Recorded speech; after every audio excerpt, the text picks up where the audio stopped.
So far in 2018, the best new albums are coming from new and independent artists. Be the Cowboy by Japanese-American alt-rocker Mitski not only continues the trend, it takes a commanding lead. My review is coming up next on Track by Track.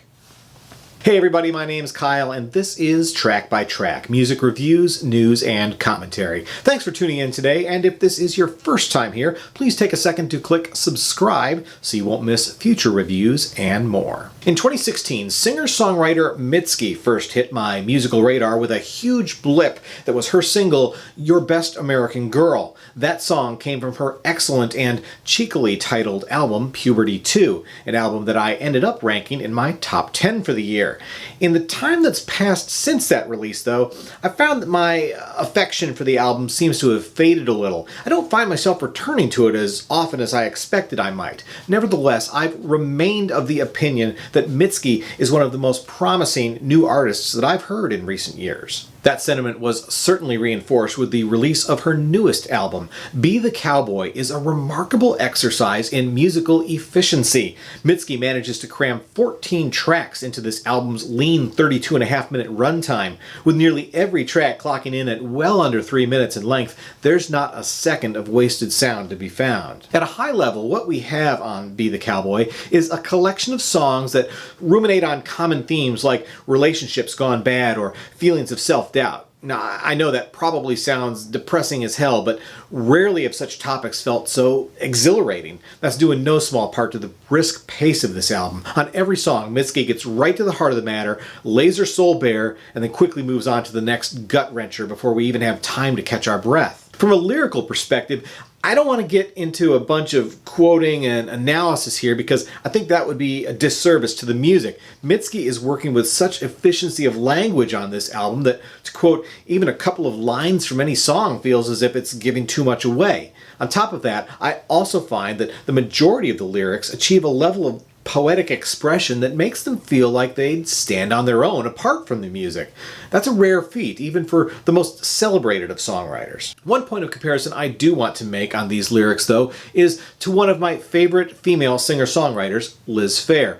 Mitski shares Phair's confessional storytelling style on many of the songs on the album, and especially on tracks like Why Didn't You Stop Me and Old Friend. It's as if Liz Phair taught a masterclass on songwriting and Mitski was her star student. From a musical perspective, I can hear plenty of Liz Phair in Mitski's sound as well, but no more than I hear a number of other possible influences, all in perfect balance with each other. In almost every song, I'm reminded of the vibrancy and energy of St. Vincent or the quirkiness of the Magnetic Fields. I also get a strong Pixies vibe on songs like Remember My Name, Blue Light, and A Pearl, with guitars that go from a menacing drone to a ferocious muscularity. Then on the opposite end of the spectrum, Mitski seems to channel her more feminine muses. Pink in the Night is one of several tracks that recall haunting Twin Peaks singer Julie Cruz, while A Horse Named Cold Air could have easily fit on one of Tori Amos's early albums. Then there's the sheer audacity of some of the album's musical left turns, tonal shifts that on paper should never work, but remarkably they do. Lonesome Love is a country folk, I Can't Seem to Quit You kind of anti-love song in the style of She and Him with Zooey Deschanel and M. Ward. Early in the song, she sings about feeling empowered in her high heels, certain that this time she'll break things off.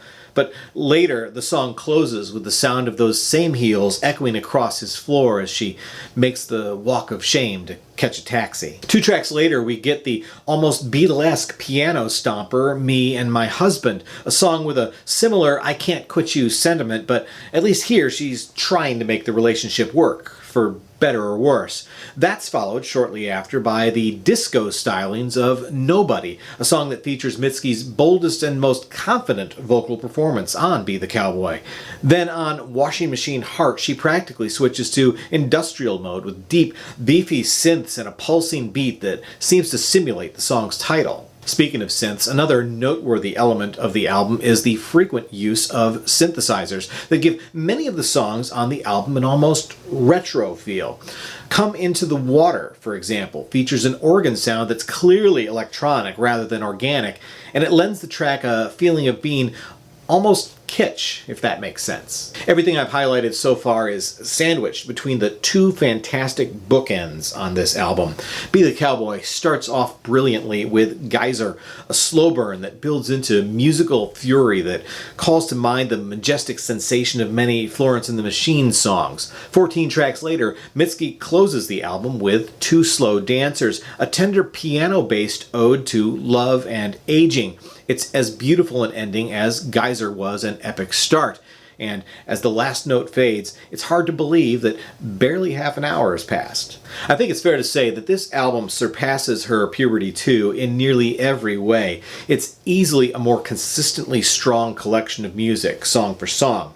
That being said, there's no outright standout, stuck-in-your-head earworm song on this album the way Your All-American Girl was on the previous album. But where that was a song for the ages, perhaps this is an album for the ages. And along the same lines, I'm feeling like this one will have more staying power as well. Like I'll definitely be drawn back to this music a year from now.